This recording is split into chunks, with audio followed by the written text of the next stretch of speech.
제 주제가 뭐 글로벌 이커머스 마케팅에 대한 A to Z 그렇게 되어 있는데, 사실 이 범위 자체가 굉장히 방대하고, 근데 시간 한 30분밖에 주어지지 않았죠. 항상 이제 패션 인사이트에서 주관하는 그 세미나에 제가 강의 연사로 나서게 되면은 주제는 되게 크게 던져주면서 시간은 30분밖에 안 줘가지고 예, 굉장히 어려운 강의 중에 하나입니다. 일단 그래서 제가 여러분들하고 어떤 정보를 공유할까 생각하다가 어떻게 보면은 커머스의 좀 기본적인 내용들, 그런 것들을 여러분들하고 한번 생각을 해보면 어떨까, 그렇게 좀 고민을 해봤고요. 앞서서 여러분들이 굉장히 다양한 주제별로 어떻게 보면 좀 파편화된 지식들에 대해서 많이 들으셨을 거예요. 그래서 그런 부분들을 다시 한번 리마인드 해보시면서 제가 하고자 하는 말씀을 들어보시면은 아, 이런 부분들이 어떻게 비즈니스에 연결될 수 있겠구나, 그런 인사이트를 가져주시면 좋을 것 같습니다. 예. 예, 일단 뭐 저는 지금 PL그룹 대표를 맡고 있고, 뭐 옆에 지금 부스가 있지만 오르비필 코리아 대표를 맡고 있고요. 제 주요 경력으로는 이베이에서 그 크로스보더 트레이드라고, 역직구 단어 아시죠? 예, 역직구가 저희 팀 때문에 한국에서 그 단어가 생겨났습니다. 그래서 2010년도부터 2014년도까지 이베이에서 한국 초대 크로스보더 트레이드 팀 팀장으로 제가 일을 했었고요.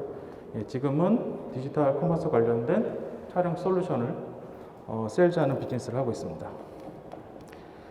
예, 여기 좀 보니까 젊은 분들도 계시고 연세 있으신 분들도 계시는데, 한번 저희 한 20년 전에 한번 돌아가 보면요, 네이버에 이 전지현 씨가 광고하던 시절이 있었습니다.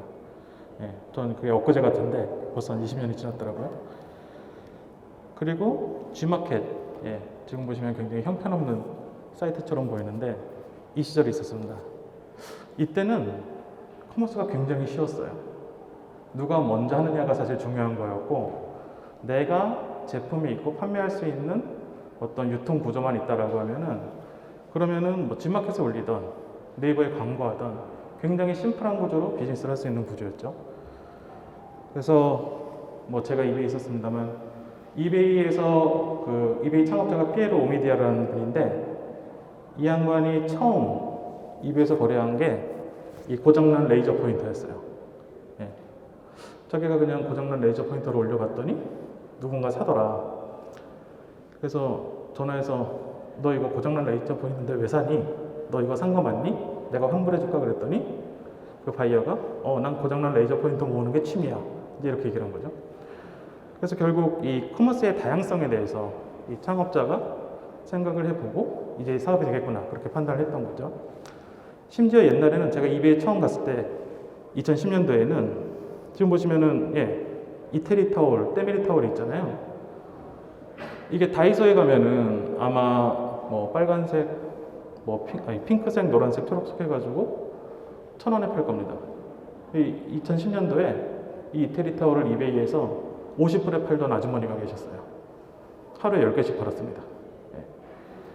그 알래스카에 있는 한국 교민들이 구하기 힘드니까 50불에 사는 사람들도 있고, 명품인 줄 알고 이태리 타올이라고 하니까 사는 외국인들도 있고. 그래서 이 사례를 얘기했더니 그 다음 주에 한국 셀러가 127명이 생겼어요. 그리고 이태리 타올 가격이 10% 이하로 떨어졌죠. 어쨌든 이 시대에는 아이디어만 있고 뭐 조금 유통구조만 알면 굉장히 커머스가 쉬운 약간 블루오션의 시대였습니다. 근데 지금의 글로벌 이커머스 마켓을 한번 살펴보시면 지금 여기 나와 있는 내용들은 전통적인 이커머스 기업들이 아니라 굉장히 이머징 그 글로벌 커머스 기업들의 사례입니다. 물론 쿠팡도 있죠. 지금 여러분들이 보실 때 좌측에 있는 이 구조는 커머스가 거의 없었습니다. 전자상거래라는 개념이 이제 막 태동하던 시기였는데, 이제는 각 국가별로 로컬 마켓플레이스도 굉장히 발달을 했고, 그리고 굉장히 많은 어떤 비즈니스들이 이루어지고 있죠. 복잡도가 굉장히 커지다 보니까 커머스를 지원하기 위한 다양한 솔루션들도 또 나오고 있습니다. 그래서 뭐 여러분들이 잘 아시는 소셜 미디어부터 해서 물류를 어떻게 할 것이냐, 뭐 콘텐츠 매니지먼트를 어떻게 할 것이냐, 회계는 어떻게 할 것이냐, 뭐 안티프라우드 그래서 사기꾼들, 뭐 이런 사람들에게는 어떻게 대응할 것이냐, 뭐 인벤토리 웨어하우스는 어떻게 할 것이냐, 이런 무수한 많은 그 기능들을 지원해주는 회사들이 나오고 있습니다. 이 기업들이 대부분 행하는 일들은 고객들을 어떻게 우리 사이트에 잡아둘 것인가, 혹은 기업들이 경영을 하면서 가질 수 있는 리스크를 어떻게 줄여줄 것인가, 이에 대한 어떤 그 편리성, 확실성을 높여주는 일들을 하고 있는 거죠. 근데 이런 것들을 뭐 지금 오늘 주제들이 굉장히 다양했는데, 이런 것들을 한 단어로 표현하는 용어가 뭐냐면은 저희 쪽에서는 이제 커넥티드 커머스라는 용어를 쓰고 있어요. 이게 2010년도부터 이제 저희 내부에서 쓰던 용어인데, 복잡도가 너무 높아지니까 이것들이 또 하나하나 이렇게 파편화돼서 분리된 그런 업무로 볼 수 없기 때문에 이 모든 것들이 하나로 연결되어 있고, 이 접점들을 어떻게 분석하고 활용하느냐가 굉장히 중요한 의미다라고 해서 저희 쪽에서는 이제 커넥티드 커머스라는 용어를 많이 쓰고 있죠. 예. 그러니까 이제 이 복잡도를 좀 심플한 워드로 표현한 게 커넥티드 커머스다, 그렇게 이해하시면 될 것 같고요. 그래서 한번 좀 초심으로 돌아가서 이제 이커머스의 기본 원리에 대해서 한번 좀 생각을 해보시죠. 자, 원래 제가 시간이 많으면 질문도 하고 이렇게 피드백도 받고 그럴 텐데, 시간이 짧으니까 그냥 원사이드로 강의를 하겠습니다. 일단 그 GMV라고 하는 그로스 머천다이즈 볼륨이라고 하는 총 거래액이 커머스에서는 가장 기본적인 단어죠. 근데 이 총 거래액은 뭘로 이루어지느냐? 리스팅 숫자. 내가 상품이 많으면 거래액이, 매출액이 높을 가능성이 높아지는 거예요. 그리고 AISP, Average Item Sold Price, 그래서 평균 판매액, 이게 높으면 높을수록 거래액이 당연히 높아지겠죠. 그리고 컨버전 레이트, 구매 전환율이라고 하는 그 개념이 있습니다. 내가 하나의 상품을 하나를 파는 게 아니라 10개를 팔고 100개를 팔고, 이 구매 전환율이 높아질수록 이 GMV는 높아지게 되어 있습니다. 사실은 앞서서 보셨던 많은 그런 기업들과 뭐 서포트하는 그런 기술들이 요 GMV 이퀄 리스팅 곱하기 AISP 곱하기 컨버전 레이트, 요거를 위해서 다 일을 하고 있습니다. 다시 설명을 드리면은, 자, GMV를 높이기 위해서 리스팅 숫자를 늘리려면은 그럼 어떻게 해야 될까요? 제품 가짓수가 많아지면 되겠죠. 그죠? 근데 여러분들이 제품을 무한정 찍어낼 수는 없습니다. 그죠? 그럴 때 방법은 뭐냐면은 내 제품이 리스팅되어 있는 채널 수를 늘리게 됩니다. 그러니까 결국 내 사이트에서만 팔 거냐, 아니면 이베이에서도 팔고 아마존에서도 팔고 뭐 다른 마켓플레이스에도 팔 거냐, 이 채널을 늘리게 되면은 리스팅 수가 늘어나게 됩니다. 평균 판매액을 높이려면 어떻게 해야 될까요? 내가 나이키를 독점적으로 저만 팔고 있으면은 아주 비싸게 팔 수 있습니다. 그죠? 조금 더 풀어서 설명드리면은, 내가 독점 판매 브랜드를 계약해서 판매할 수 있거나, 아니면은 티셔츠 한 장 파는 것보다 자동차 한 대 파는 게 더 좋잖아요. 고가의 상품군으로 구성을 하거나, 아니면은 나만이 팔 수 있는 새로운 상품을 개발을 하거나, 이렇게 하게 되면은 저희가 AISP를 높일 수 있는 방법이 기본적으로 이루어질 수 있습니다. 그럼 구매 전환율을 높이려면 어떻게 해야 되느냐?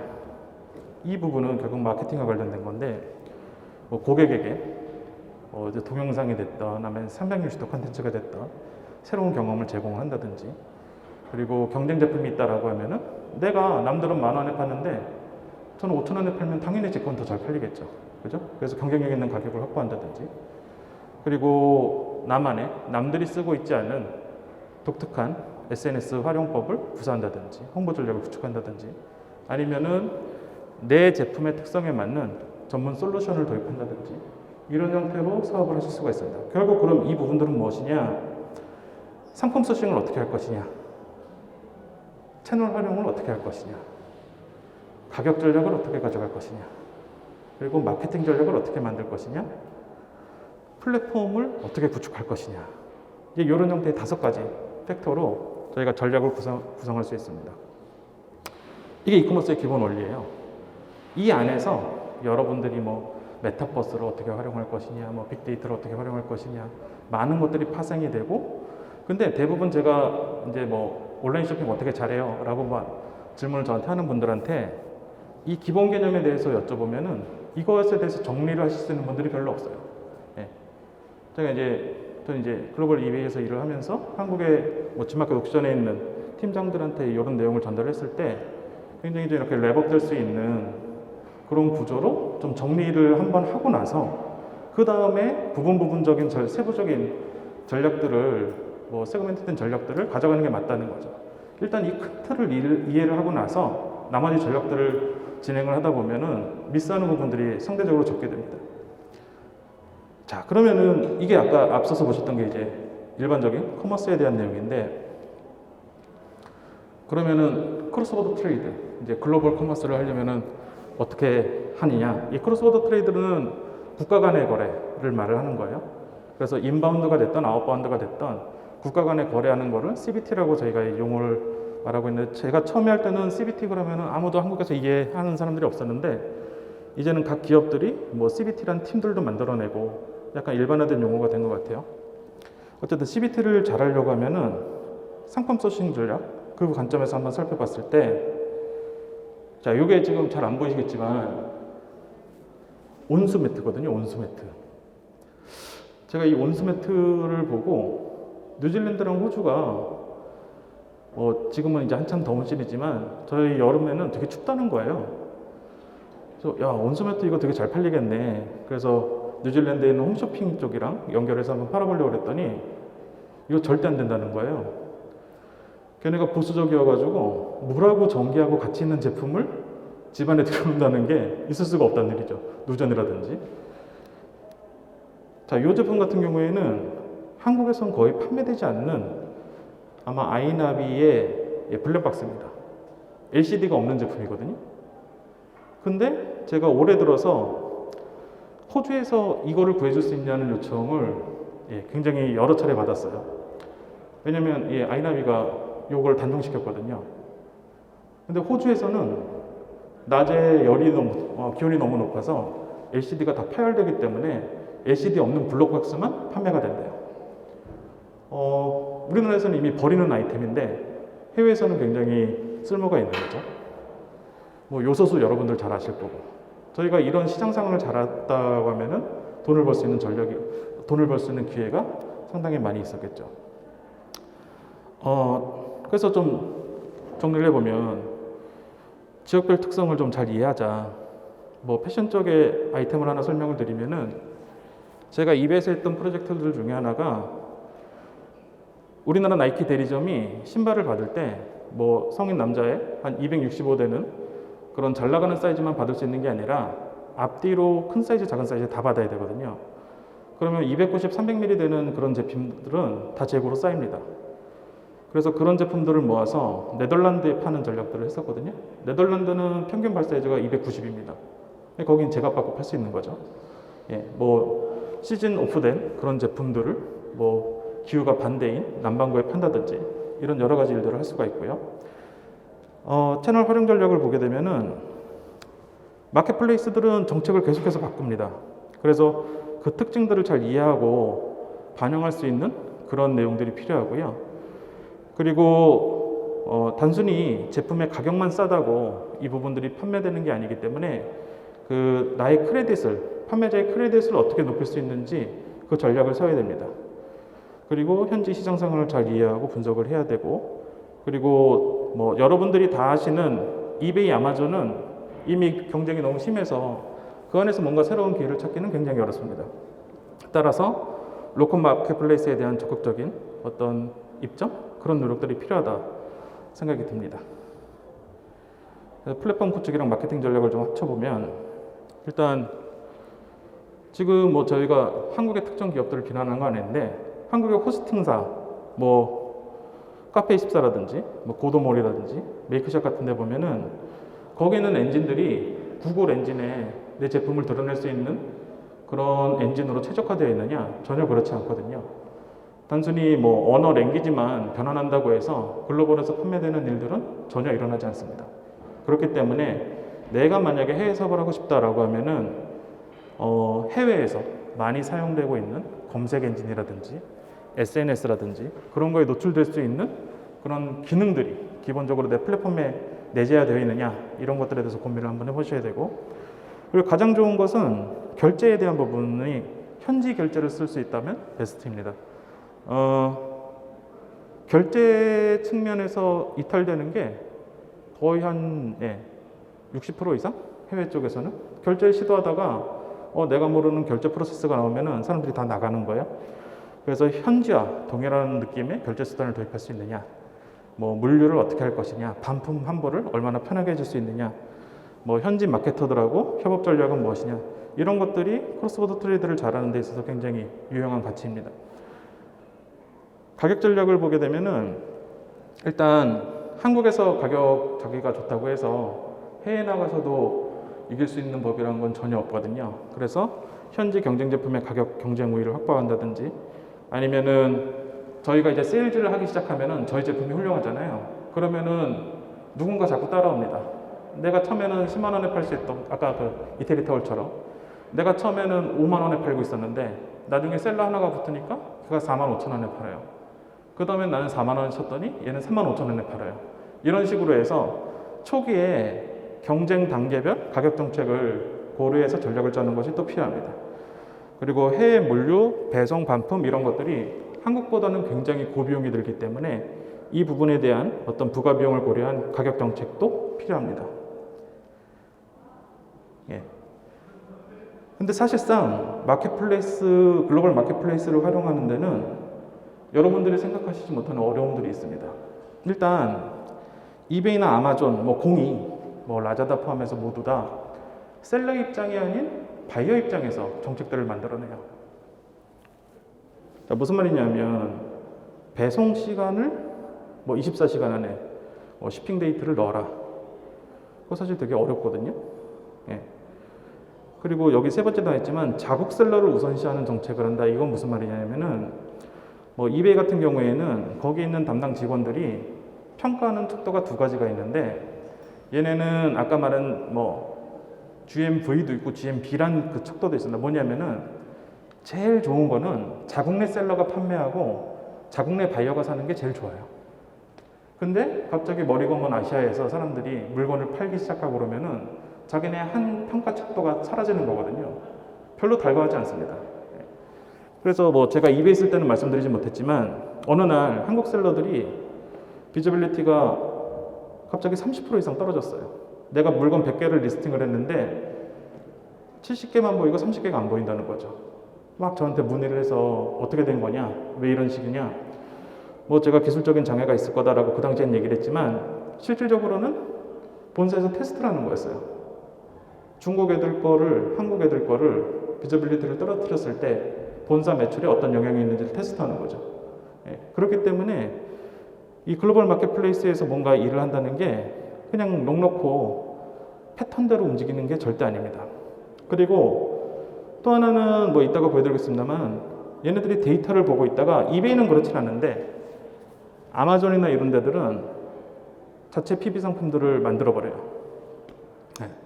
그래서 내가 애써서 고객을 발굴하고 내 아이템을 성공시켰다 하더라도 글로벌 마켓플레이스, 사실 국내도 마찬가지인데 어느 정도 판매가 된다라고 하면은 자신들이 만들어버리는 일들을 합니다. 그렇기 때문에 그 리스크가 굉장히 크죠. 셀러 입장에서 보면은 이미 너무나 많은 경쟁 제품이나 크레딧이 확보하는 게 굉장히 어렵습니다. 그리고 시간이 지속될수록 비용이 광고라든지 이런 비용이 많이 들고 경쟁자가 따라오면서 마진도 굉장히 각박해집니다. 그리고 아까 말씀드린 대로 제품 카피에 대한 리스크도 있죠. 그리고 마켓플레이스들이 일방적인 정책을 만들어냅니다. 예를 들어서 너네 24시간 안에 무조건 쇼핑 그 넘버를 넣어라고 하면은, 한국은 추석 같은 경우에는 홀리데이, 그러니까 휴가 시즌에 그걸 넣을 수가 없잖아요. 그러면 셀러 크레딧이 확 떨어뜨려 버려요. 그러니까 그 자국 내 셀러들을 보호하기 위한 그런 정책들을 만드는 거죠.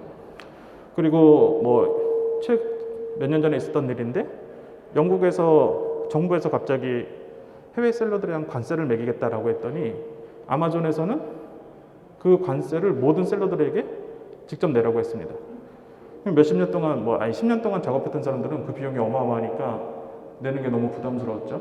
그랬더니 얘네들이 풀필먼트에, 그러니까 웨어하우스에 있는 갖다는 물건들을 얘네들이 릴리즈를 안 했어요.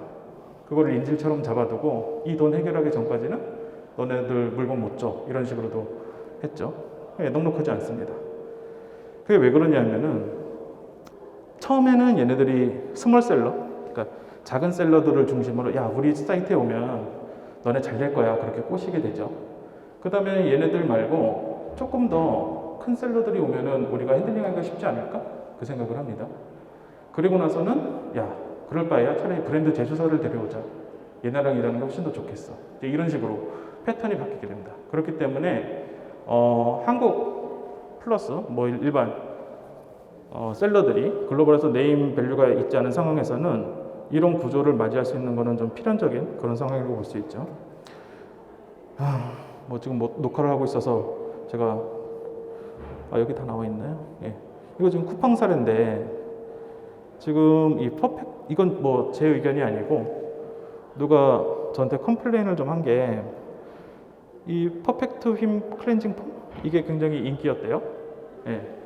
그랬더니 이제 쿠팡에서 PB로 만들어낸 게 이 휩 클린저 해가지고 얘네가 비탈로라는 그런 구조로 제품을 유사물을 만들어서 세일즈를 하고 있습니다.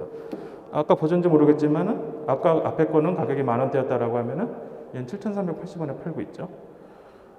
자, 이거 보면은 누가 봐도 비타 500 아닙니까? 근데 이제 비탈로를 만들어서 팔고 있습니다. 그래서 이런 부분들이 우리가 마켓플레이스들을 믿고 있다가는 굉장히 당할 수 있는 그런 소지가 될 수 있다.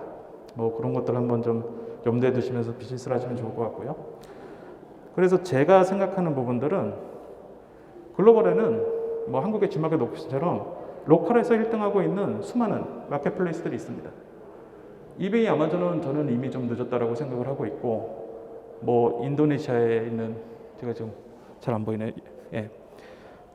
토코피디아라든지 아니면 인도에 있는 플리카트라든지 아니면 베트남에 있는 비키라든지 그리고 남미 전체를 지배하고 있는 메르카도 리브레라든지 이런 데들은 아직 한국 셀러들이 많이 들어가 있지 않습니다.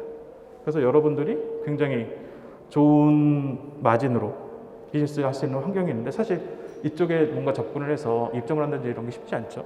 그래서 제가 이제 좀 향후에 하고 싶은 사업 중에 하나가 이런 부분들을 저희가 연결시켜 드리는 그런 비즈니스를 하려고 지금 준비 중인 게 있고요.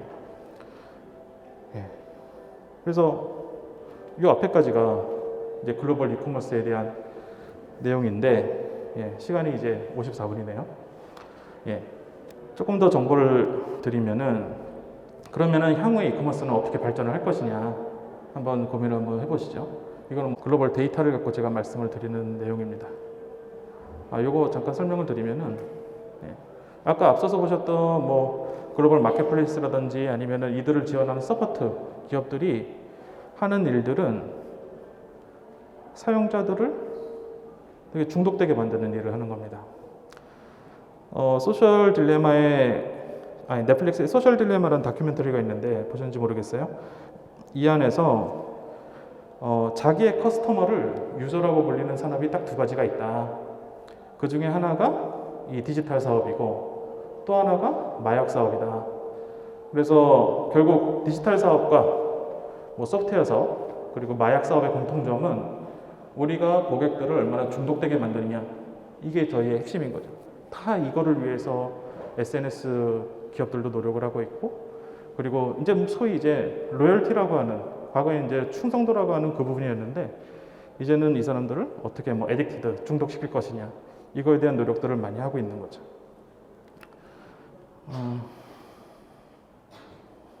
이건 좀 넘어가도록 하고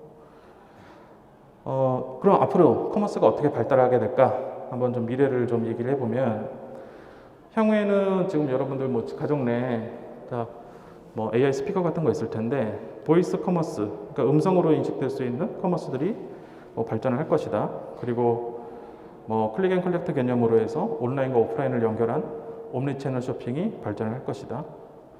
그리고 AI나 AR을 첨가한 그런 엔진이라든지 그런 걸 기반으로 한 플랫폼들이 많이 활성화될 것이다.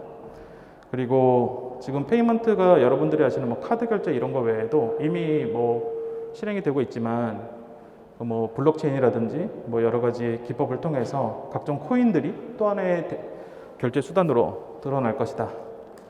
그리고 지금 뭐 여러분들이 이제 가격 같은 것들이 뭐 픽스드 프라이스 고정가로 판매를 하고 있는데 이 부분들도 뭐 이제 동적 가격이라는 표현이 있는데 저희가 브랜드 제품을 팔고 있을 때 이거를 저만 팔고 있으면 상관이 없는데 다른 사람들도 팔고 있다라고 하면은 그 가격들을 모니터링해서 동적으로 가격이 연동될 수 있는 그런 기법들도 있습니다.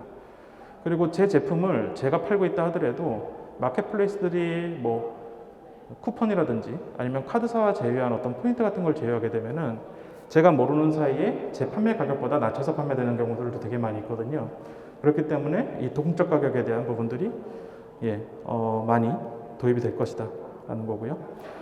그리고 뭐 모바일 커머스는 지금 이미 한 71% 전체 커머스에 그 정도 비중을 차지하고 있기 때문에 이 뭐 그러니까 모바일 커머스가 지배적인 그런 구조가 될 거고, 그리고 이제 뭐 그린 컨슈머라고 할 수 있는 그린 컨슈머라고 할 수 있는 뭔가 지속 가능한 그런 자원을 바탕으로 한 상품들 이런 것들이 굉장히 중요한 요소로 떠오를 것이다. 이런 내용입니다. 좀 빨리빨리 넘어가도록 하고,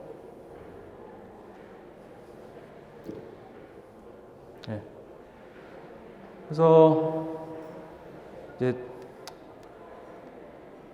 저희 회사가 하는 일에 대해서 10분 남았으니까 잠깐 설명을 드리면, 저희는 여기 8번 비주얼 커머스가 훨씬 더 커질 것이다, 이 부분에 대한 사업을 지금 진행을 하고 있습니다. 근데 저희 뭐 옆에서 부스에서 보셨는지 모르겠지만 저희는 제품 촬영을 뭐 바로 눕기를 딴다든지 360도 컷을 만들어냈는지 그러면서 구매 전환율을 어떻게 높일 것인가, 반품률을 어떻게 낮출 것인가, 이런 쪽에 관련된 비즈니스를 하고 있고요. 일단 관련된 영상을 쉬어가는 느낌을 한번 좀 보시면,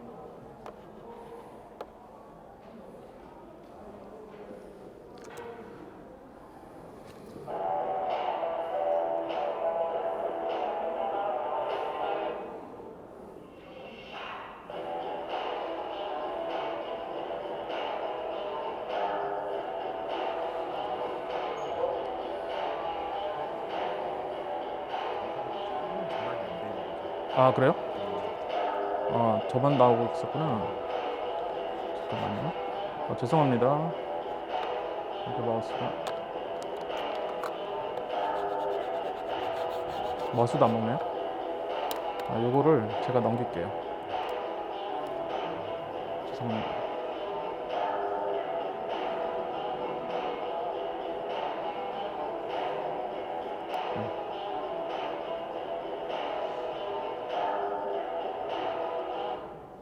죄송합니다. 다시 한번 좀 보여드릴게요.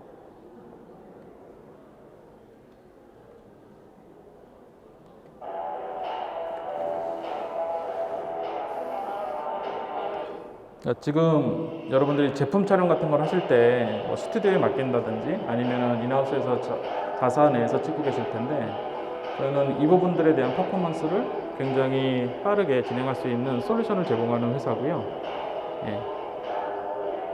저희는 한국 회사는 아니고 유럽에 본사를 두고 있습니다. 전 세계 40개국에 진출해 있고, 그리고 여러분들이 아시는 유명 브랜드들 뭐 샤넬, 에르메스, 프라다, 전 세계 명품들은 다 저희 장비로 촬영을 하고 있습니다.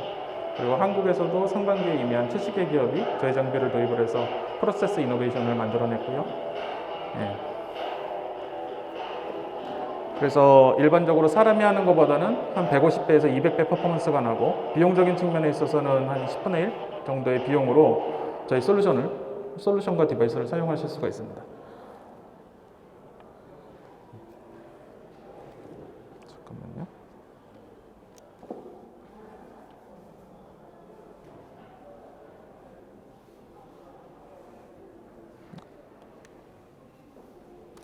마우스가 넘어왔죠?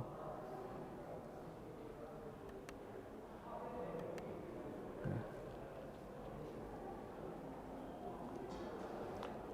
이거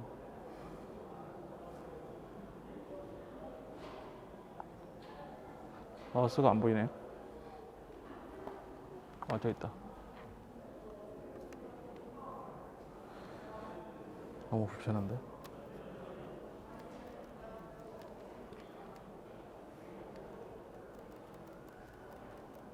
죄송합니다. 이게 지금 제 시스템이 아니어서 헷갈려요.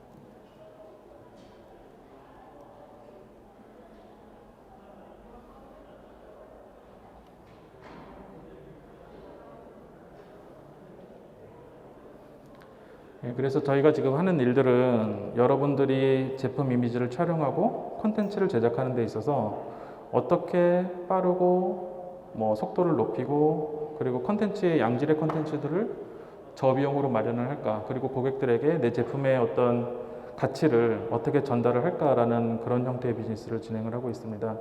그래서 옆에 저희 나중에 부스에 오시면은 굉장히 다양한 내용들을 보실 수 있으실 텐데, 보시면은 예를 들면은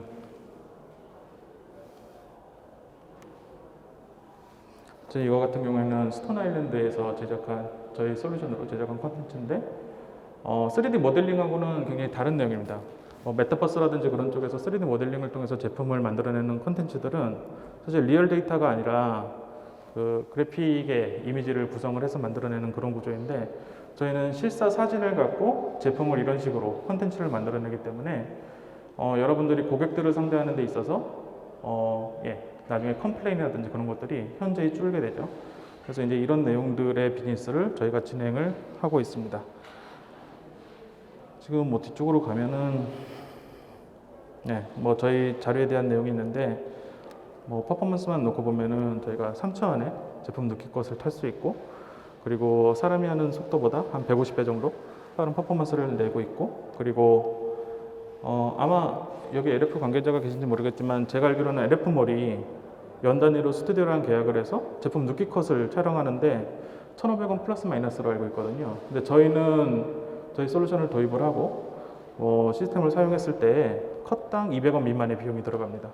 그래서 그런 쪽에 있어서 경영하시는 분들은 굉장히 코스트 이피션시가 높은 그런 구조로 비즈니스를 하실 수가 있고요.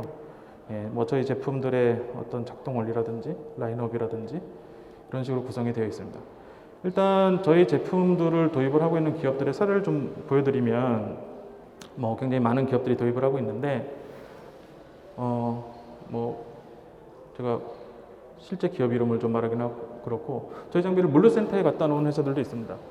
기존에는 제품이 물류창고에 오게 되면은 MD가 가서 사진 촬영할 제품을 셀렉션하고 그 다음에 패킹해서 스튜디오에 보내고, 그리고 촬영하고 후보 정해서 온라인에 올리는데 리드 타임이 한 14일 정도 걸렸다라고 하면은, 지금은 저희 장비를 물류창고에 갖다 놓고 템플릿화해서 찍게 되면은 3일 안에 모든 프로세스를 끝낼 수 있어서 기존에 한 10일, 기존보다는 10일 정도 이상 퍼포먼스를 내고 있고, 그리고 좀 SKU가 많은 온라인 쇼핑몰에서는 저희 솔루션 장비를 하나 도입할 때마다 인력을 2명 정도를 감원 아닌 감원을 하고 있습니다. 그래서 지금 한 4대 정도를 도입을 하고 인력을 한 6명에서 8명 정도 세이브한 그런 기업 사례도 있고요. 그리고 저희 쪽에서 좀 의아하게 생각했던 부분들이 AI나 AR 쪽에서 메타데이터를 만드는데도 저희 장비를 촬영을 하고 있습니다. 그래서 저희 장비로 촬영을 하고 있습니다. 그래서 LG전자 그 선행연구소 그런 데서도 저희 장비를 써서 데이터를 만들어내는 쪽에 그런 식으로 활용을 또 하고 있고요.